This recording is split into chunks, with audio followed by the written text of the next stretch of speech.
Explore Indian cuisine's diversity and celebrity marketing insights in today's lively discussion. Like we did back in the 50s here, nothing like that. Well, I would imagine that the country's army and the naval forces them, and of course, they will be doing drills. Yeah. They are being prepared for all kinds of eventualities, I would imagine. That's certainly happening. But the drills for the ordinary person on the roads, I haven't heard of them for a very, very, very long time. Here, yeah. So I realize this might be an impossible question to answer. So if someone was asking me, hey, Jason, what should you visit in the United States? I'm like, are you kidding me, right? So I haven't said that. If I was to go to India, what's like some 2 or 3 things you would say, hey, Jason, you need to go visit these things? So if you want to know the places to visit, I think there are obviously more than 2 or 3, as you can imagine. There are some amazing architectural marvels and wonders in India, which have been handed down to us literally thousands of years back. Then, the usual tourist trap is the Taj Mahal. Yeah. And Taj Mahal is considered to be the monument of love, so to speak, because it was made by an emperor for his wife. I've been there 2, 3 times, and there is no doubt it is just a spectacular piece of architecture. And there are lots of forts. Those are beautiful to look at, and all over the country. There's no specific part of the country that I can earmark for you because I have traveled quite a bit in India. And then there are some gorgeous beaches and, forests in India. Wildlife is wonderful in India. And if you are a foodie, I think India is probably going to give a hugely diverse cuisine mix. All over the country, there are just amazing things to discover as far as food is concerned. You have to be careful. You have to eat at the right place. Just like in the US or anywhere else, you have to eat the right place. You have to be careful. And those are some of the things I will really encourage you to do. Don't go to India, if you will, for a week. I think go there for a long enough time. And my favorite thing when I go to India, one of the things I love to do when I go to India is to have street food. I know street food many people are scared of, because that's the best kind. I know that's the best kind. Yeah, you got to take your chance. Right? You got to cut off your luck sometimes. Seriously, Bill Gates was in New York recently, about a week back, and his trip was covered on social media. He was eating a hot dog from the street food vendor. And he said in so many words, I'm paraphrasing, if you haven't eaten hot dog on the street of New York, you haven't been to New York. No. And I totally agree with him. When I visit New York, one of my meals has to be a hot dog. So I will encourage you to find a good street food place in India and check it out. And there are millions of them, but you must be careful. There has to be the right place, which is clean, hygienic, and so on and so forth. So most people think of Indian food, right? Just Indian food. Or is it like subgenres? Like, does Indian food get broken down by different, subcategories? It's regional, it's geographic. As you move from north to south, east to west, you have this amazing treasure trove of dishes which are so different from each other. The main courses are different, the snacks are different, the desserts are different, the way they are served is different. So I think there is a lot of variety and even within the north, for instance, the state of Punjab, which is the farmers, known as the state of the farmers, has a very different cuisine than the state of Kashmir, which is, on northern India. Kashmiri food is extremely different from Punjabi food. And Punjabi food is very different from the food that you get in some other northern states. Himachal Pradesh, which is another state, Himachali food is very different.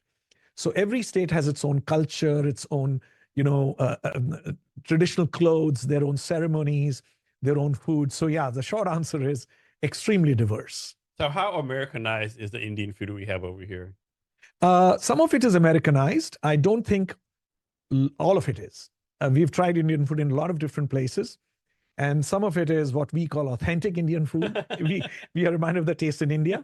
Some of it is probably a little Americanized in the sense that the spices are different, the look is different, the way it's served is different.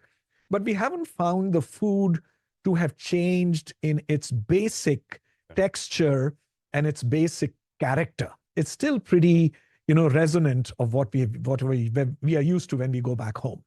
And now more and more, grocery stores have opened up and restaurants have started becoming more and more, quote unquote, Indianized in the way they prepare food. So we have never felt that we miss home food too much. Sometimes we do, but for the most part, we are quite happy with what we get served in the US. Do you have a favorite Indian restaurant here in the Seattle area? Well, we have a favorite Indian restaurant. There are 2 now. One is in Renton. It's called Naan and Curry. And one recently we discovered is in Des Moines, Washington, which is called Kanishka. Kanishka was a king, so it's called Kanishka. It's just recently opened about a year back. And the way they prepare food, the way they serve food is very, very nice in terms of how we expect Indian food to be cooked and served. These are the two that come to my mind. But we've eaten at a lot of good places which are not coming to my mind right off the bat. Nice. Okay. Moving on. So, what is consumer psychology? Consumer psychology is a domain of science where we examine how do consumers process information, how do they make judgments, and how do they make choices when it comes to purchasing products and services. So that's what consumer psychology is traditionally known for. Some people who are extremely clinical in their definition will say psychology really taps into the mind more than the behavior.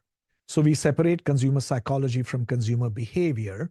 Psychology is about how they think, process, and make judgments. Behavior is how they make choices and how they respond to different marketing elements that exist in their environment. And how do marketers kind of use psychology to influence consumer behavior? Well, one example, just to illustrate this with an example, is when marketers use celebrities to endorse their products. For instance, for many, many years, Tiger Woods was used as a celebrity by many brands. Today, Roger Federer is used by many brands. So the psychology underlying this choice is that a celebrity triggers certain feelings and thoughts in the minds of the targeted consumer. And presumably the advertiser and the marketer understands that those associations, those triggers are positive. And assuming they're right, those positive triggers translate to the brand. So when I think of Roger Federer, I see Rolex brand of watches. If I think well of Roger Federer and I see that his attributes and traits resonate with my understanding of what a good wristwatch should be, it'll translate to Rolex. And therefore, I'll think well of Rolex. So psychologists will try to understand these questions. How does a celebrity of what kind impacts consumers' brand perceptions? How?